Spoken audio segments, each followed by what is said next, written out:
Assalamualaikum warahmatullahi wabarakatuh. Salam sejahtera. Selamat datang kembali di channel Cerita Horor dan History. Kali ini kami akan menceritakan sebuah cerita, yaitu cerita kiriman dari salah satu narasumber yang disamarkan namanya.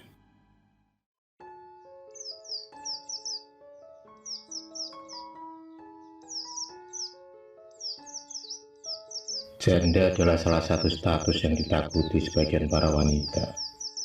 Selain dianggap menggoda suami orang, janda juga sering dianggap wanita yang tidak becus dalam membina rumah tangga. Tapi di balik itu semua, tak semua janda menjadi sebuah momok yang menakutkan bagi wanita yang tegar seperti Ningrum. Wanita berusia 33 tahun itu sudah menyandang status janda 4 tahun yang lalu. Ningrum hidup sendiri mandiri dalam menghidupi anak sematawayangnya. Dia terpaksa menjadi TKW di Singapura selama 2 tahun. Sebenarnya dia tak menginginkan dirinya menjadi seorang janda. Ningrum masih bertahan hidup dengan suaminya demi anak satu-satunya. Ningrum masih bisa bertahan meski suaminya malas bekerja dan suka mabuk-mabukan. Suatu malam, kesabaran Ningrum sudah habis saat melihat dengan matanya sendiri suaminya sedang bermesraan dengan wanita lain. Hati Ningrum sudah hancur sehancur-hancurnya. Dia kemudian memutuskan untuk menggugat cerai suaminya. Dan keputusan itu benar. Kini hidupnya lebih bahagia tanpa ada beban di hati. Kalau dulu badannya kurus kering, sekarang Ningrum memiliki tubuh yang berisi dan aduhai. Penampilannya kini berubah ke artis selebriti. Rambut berwarna pirang selalu dibiarkan terurai. Kulit putih dan mulus menambah pesona janda cantik itu. Ningrum kini menjadi primadona di desanya.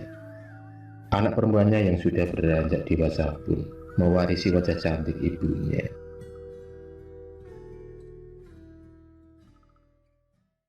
Sepulang dari perantauan, Ningrum memilih menjadi buruh pabrik di kota sebelah demi mencukupi kebutuhannya sehari-hari. Meski Ningrum cantik dan menarik, tapi entah mengapa jodohnya seakan sulit dan menjauh. 4 tahun lamanya sudah Ningrum menjanda. Selama itu pula dia gonta-ganti pacar. Terkadang dia merasa bingung karena pacarnya tiba-tiba memutuskannya untuk mengakhiri hubungan setelah 5 bulan pacaran. Tanpa alasan yang jelas, mereka semua menghilang begitu saja dari kehidupan Ningrum. Dan saat ini, dia sedang berhubungan dengan seorang laki-laki yang masih sah menjadi suami orang. Dia begitu terpikat dengan laki-laki itu, meski Ningrum tahu kalau jalinan kasihnya itu terlarang. Dia tetap menjalani kehidupannya sebagai seorang pelakor. Tapi itu tak berlangsung lama, lantaran hubungannya memudar setelah 5 bulan. Dia semakin bingung atas apa yang ada di dalam dirinya, hingga dia pun mencari inisiatif dengan cara pergi ke orang pintar untuk menerawang kehidupannya tentang nasib yang selalu gagal dalam menemukan jodohnya. Dan semua paranormal itu mengatakan kalau ada seseorang yang mencoba mempersulit jodohnya.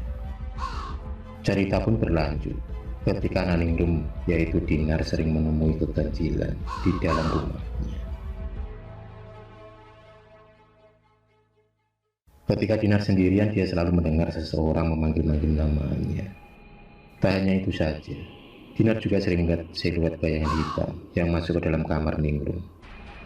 Padahal dengan jelas, ibunya itu sedang berangkat kerja. Sampai sekarang, Dinar tak berani tidur di kamarnya sendirian.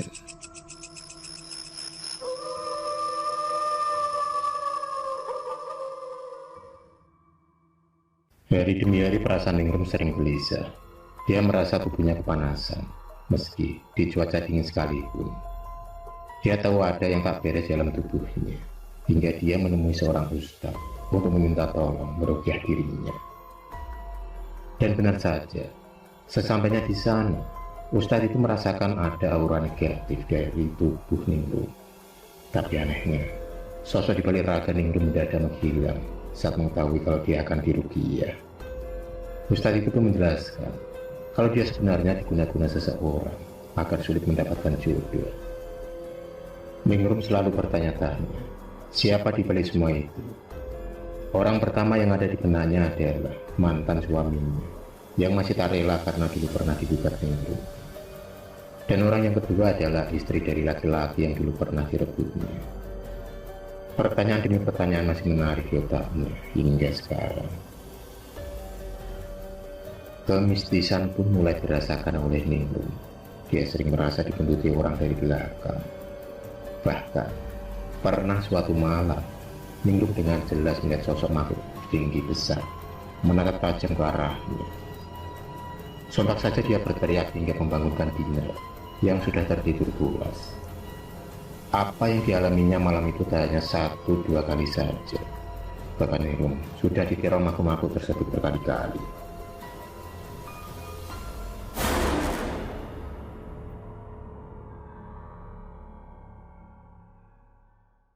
Pada malam-malam tertentu seluruh rumahnya berbau busuk yang begitu menyengat hidung. Padahal Dinar selalu membersihkan seluruh ruangan. Semakin hari tubuh Ningrum semakin lemas dan malas bekerja.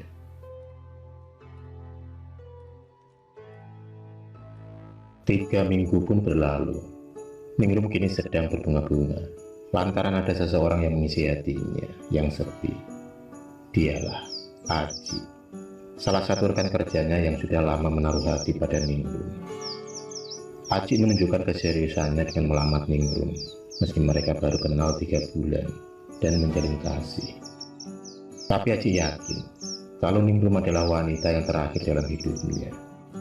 Begitupun juga Ningrum, hatinya begitu sumringah karena status janda tak akan lagi melekat di dirinya. Segala persiapan pernikahan sudah ditata begitu rapi. Aji begitu menyayangi Ningrum.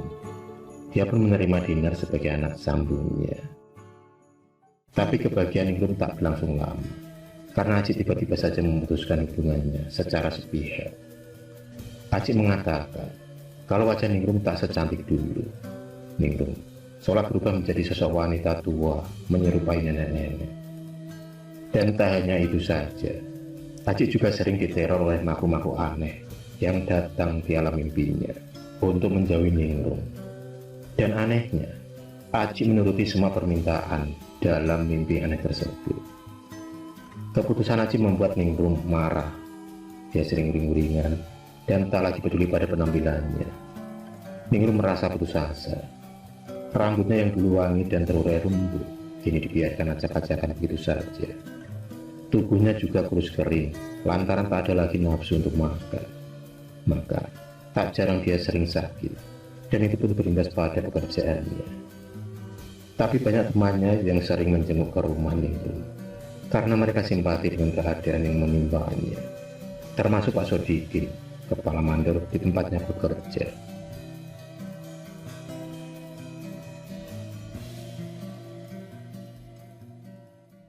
Meski Pak Sodikin orangnya galak dan terlihat cuek, tapi beliau adalah orang yang sangat peduli pada semua anak buahnya. Ketika baru menginjakkan kakinya di rumah Ningrum, Pak Sodikin merasa ada yang aneh ketika ada sosok hitam di balik tubuh Ningrum. Pak Sodikin lalu memejamkan matanya sambil beristighfar. Dia pun mendekat ke arah Ningrum secara perlahan. Pak Sodikin mencoba bicara dari hati ke hati. Dengan menangis, Ningrum pun menceritakan segala permasalahannya selama ini.